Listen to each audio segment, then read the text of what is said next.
할렐루야, 반갑습니다. 6월 3일 화요일 아침 묵상 시간입니다. 오늘 우리가 함께 읽게 되어지는 통독 범위는 이사야서 55장부터 57장까지 말씀입니다. 그 중에 우리 57장 1절부터 13절까지의 말씀을 함께 묵상하길 원합니다. 함께 말씀 읽겠습니다. 의인이 망해도 그것을 마음에 두는 자가 없고 경건한 사람이 이 세상을 떠나도 그 뜻을 깨닫는 자가 없다. 의인이 세상을 떠나는 것은 실상은 재앙을 피하여 가는 것이다. 그는 평화로운 곳으로 들어가는 것이다. 바른 길을 걷는 사람은 자기 침상 위에 편히 누울 것이다. 너희 점쟁이의 자식들아, 간통하는 자와 창녀의 씨들아, 이리 가까이 오너라. 너희가 누구를 조롱하는 거냐? 너희가 누구에게 입을 크게 벌리고 혀를 내미느냐? 너희는 거역하는 자의 자식, 거짓말쟁이의 종자가 아니냐? 너희는 상수리 나무 사이에서 모든 푸른 나무 아래에서 정욕에 불타 바람을 피우며 골짜기 가운데서 갈라진 바위 밑에서 자식들을 죽여 제물로 바쳤다. 너는 골짜기에 매끈한 돌들을 가져다가 그것들을 신으로 떠받들었다. 내가 그것들에게 술을 부어 바치고 또 곡식 제물을 바쳤다. 내가 너희의 그런 꼴을 보았으니 내가 어찌 기뻐하겠느냐. 너는 또 저 우뚝 솟은 높은 산 위에 올라가서 거기에다 자리를 깔았다. 거기에서 제사를 지냈다. 너희 집 문과 문설주 뒤에는 우상을 세워놓았다. 너는 나를 버리고 떠나서 옷을 다 벗고 내가 좋아하는 자들과 함께 알몸으로 침상에 올라가 자리를 넓게 폈다.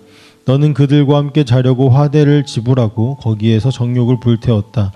너는 또 몰래기게 가려고 몸에 기름을 바르고 향수를 듬뿍 뿌렸다. 섬길 신들을 찾느라고 먼 나라에 사신들을 보내고 스오레까지 사절을 내려보냈다. 신들을 찾아 나선 여행길이 고되어서 지쳤으면서도 너는 헛수고라고 말하지 않는구나. 오히려 너는 우상들이 너에게 새 힘을 주어서 지치지 않았다고 생각하는구나. 내가 그처럼 무서워하는 신들이 누구냐?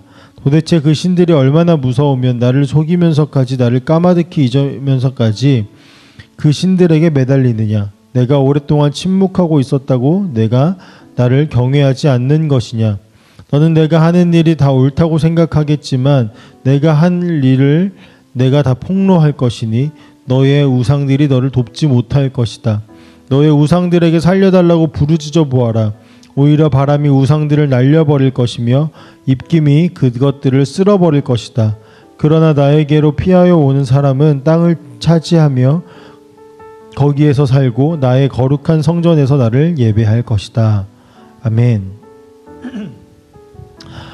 오늘 우리가 함께 묵상하게 되어진 이 말씀은 이사야서 전체를 꿰뚫는 주제, 하나님의 거룩하심, 그리고 인간의 타락, 심판과 회복, 그리고 참된 구원은 오직 하나님께 있다라는 이 진리를 요약하는 장이라고 할 수 있습니다.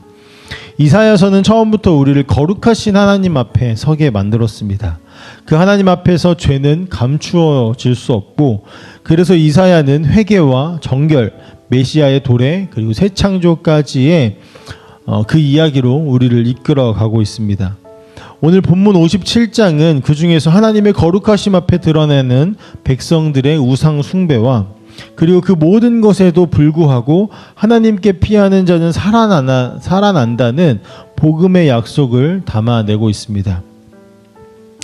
먼저 본문은 이렇게 시작되어집니다. 1절 말씀에 의인이 망해도 그것을 마음에 두는 자가 없고 경건한 사람이 이 세상을 떠나도 그 뜻을 깨닫는 자가 없다라고 시작되어집니다. 하나님의 눈에는 소중한 의인이 세상에서는 무시를 당하고 잊혀지고 더 나아가 이유 없이 죽어가는 이런 현실이 펼쳐지고 있는 것입니다. 하지만 하나님께서는 2절 말씀을 통해 우리에게 이렇게 말씀하십니다. 그는 평화로운 곳으로 들어가는 것이다. 바른 길을 걷는 사람은 자기 침상 위에 편히 누울 것이다 라고요. 세상은 진리를 외면하고 경건을 가볍게 여기고 의인의 죽음조차 아무런 의미 없는 것처럼 보냅니다. 하지만 하나님은 그들을 평안히 거둔다고 말씀하십니다.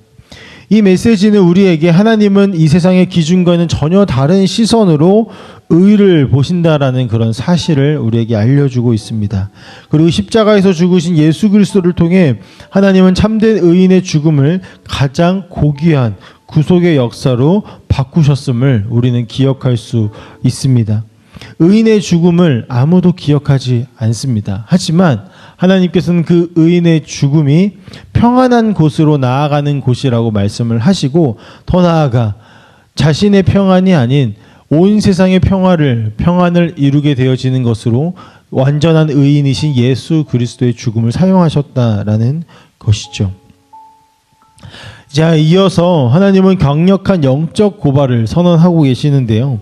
3절 말씀에 너희 점쟁이의 자식들아, 간통하는 자와 창녀의 씨들아, 이리 가까이 오너라 라고 먼저 도발을 하시고 또한 고발하십니다. 하나님은 자기 백성이 하나님이 아닌, 자신이 아닌 다른 것을 의지하고 예배했던 모든 것에 대해서 음행이라고 부르십니다. 그들이 바알을 섬기는 것, 산 꼭대기에서 제사를 드리고 외세를 의지하고 자기 힘으로 안전을 확보하려고 했던 것, 그 모든 것이 하나님의 언약을 배신하는 행위였다라는 것이죠. 그들이 작은 산당들부터 큰 산당들까지, 그리고 눈에 보이는 우상을 만들어냈는데, 우리는 항상 그것을 바라보며 이스라엘의 부패와 타락을 안타까워하고 때로는 손가락질하기도 하고, 왜 그렇게 할까 의아해하기도 하지만, 오늘 우리의 삶에도 이러한 작은 산당들, 우상들이 있지는 않은지 돌아보았으면 좋겠습니다. 눈에 보이는 우상이 지금은 없다 하더라도 우리 마음이 기대고 있는 거짓 피난처들, 내가 하나님보다 더 사랑하는 모든 것들, 이것들이 결국 하나님을 떠나 영적으로 음란한 삶을 살아가게 만들어내는 우상이라는 것입니다. 그리고 이사야는 이 우상을 찢어내고 다시 하나님께로 돌아가라고 외쳤습니다. 이어서 하나님이 말씀하십니다. 11절 말씀입니다. 내가 그처럼 무서워하는 신들이 누구냐? 도대체 그 신들이 얼마나 무서우면 나를 속이면서까지, 나를 까마득히 잊어가면서까지 그 신들에게 매달리느냐? 내가 오랫동안 침묵하고 있었다고 네가 나를 경외하지 않는 것이냐? 라고 하나님이 이스라엘 백성들에게, 자신의 백성들에게 말씀하십니다. 하나님이 이렇게 질문하신 것이죠. 왜 나를 떠났느냐? 내가 너의 하나님이 아니었냐? 너는 무엇을 두려워하고 있고 또 지금 무엇에 기대어 살아가고 있느냐라고요. 그러면서 하나님께서는 이렇게 말씀하십니다. 13절 말씀에 너의 우상들에게 살려달라고 부르짖어 봐라. 오히려 바람이 우상들을 날려버릴 것이고 입김이 그것들을 쓸어버릴 것이다. 그러나 나에게로 피하여 오는 사람은 땅을 차지하여 거기에서 살고 나의 거룩한 성전에서 나를 예배할 것이다. 우리가 우상들, 내 눈에 보여지는, 내가 정말로 신뢰할 것만 할 만한 것들이라고 생각되어지는 것, 우리의 인식 속에서는, 우리의 마음 속에서는 우리가 그리고 말하기에는 하나님이 우리의 왕이시다라고 말을 하고 살아가지만, 실제로 우리의 삶을 주관하고 이끌어가는 그 우상들이 있다면 하나님은 이렇게 말씀하십니다. 너의 우상에게 살려달라고 부르짖어 봐라. 그러나 바람이 우상을 날려버릴 것이다. 이 바람은 무엇입니까? 하나님이 만든 피조물입니다. 우상들은 하나님의 피조물에게도 쓰러지는 존재라는 것을 말씀하시며 이렇게 이야기합니다. 나에게로 피하여 오는 사람은 땅을 차지하여 거기에서 살고. 우리가 1절과 2절 말씀을 통하여서 의인들이 고난을 당하고 고통을 당하고 죽임을 당하는 것, 그것에 대한 세상의 관심은 아무것도 없었지만 하나님은 그들이 평안의 자리로 나아간다라고 말씀하시는 것을 우리가 보았습니다.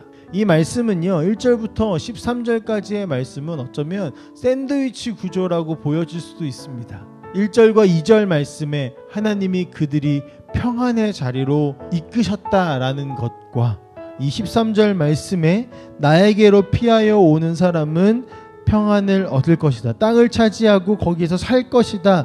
거룩한 성전에서 나를 예배할 것이다. 라고 이 말씀하시는 것을 통해서 우리에게 이 중간에 있는 이야기들이 더욱더 부각되어지고 결국에는 하나님께서 말씀하시고자 하시는 것, 나에게로 와라 라고 하시는 그 말씀으로 귀결하고 있다는 것을 우리는 볼 수 있습니다. 그래서 14절부터의 말씀은 그 말씀으로 더 이어지게 되어지는 것이죠. 이사야서 전체를 우리가 살펴보면 우리에게 끊임없이 이 두 길을 보여주는 겁니다. 거룩하신 하나님 앞에 자기를 의지하는 자는, 그 하나님이 아닌 자신을, 우상을 의지하는 자는 망하게 되고 하나님께 엎드리는 자는 구원을 얻는다라는 것입니다. 이사야서 전체를 통과하며 우리는 알게 되어집니다. 하나님은 거룩하시다는 것, 그리고 죄를 용납하지 않으시고 동시에 극진히 인자하셔서 회개하는 자를 결코 버리지 않으신다는 사실을 말입니다. 그리고 우리는 이제 이 말씀을 통해서 이렇게 고백하게 되어졌으면 좋겠습니다. 하나님, 당신은 참된 피난처이십니다. 예수 그리스도 안에서 우리는 모든 헛된 산당을 버리고 오직 은혜로 서는 구원의 자리로 나아갈 수 있습니다. 나에게로 피하여 오는 사람은 땅을 차지하여 거기에 살고 나의 거룩한 성전에서 나를 예배할 것이다. 아멘. 오늘 하루도 우리의 마음을 다시 돌려 하나님만을 우리의 피난처로 삼고 그분의 은혜 안에 거하는 그런 하루가 되셨으면 좋겠습니다. 그 안에서 우리의 진정한 평안을 누리는 그런 우리 검단 함께하는 교회 성도님들이 다 되시기를 간절히 소망합니다. 함께 기도하겠습니다. 사랑의 아버지 하나님, 하나님이 우리의 왕이라고 말로는 표현하고 때로는 노래하지만 아버지, 우리가 정말로 신뢰하고 의지하고 있는 것은 무엇입니까? 하나님, 하나님이 아닌 다른 것에 우리가 의지하고 있다면 오늘 이 시간 이후로부터 다시 내려놓고 주님께 회개하고 돌아가며 주님이 나의 왕이십니다, 주님만이 나의 왕이십니다 라고 고백하며 살아가는 우리 모든 성도님들이 다 되셨으면 좋겠습니다. 그렇게 우리를 이끌어 주시고 그 안에서 우리가 진정한 평안을 누리게 하옵소서. 예수님의 이름으로 기도합니다. 아멘.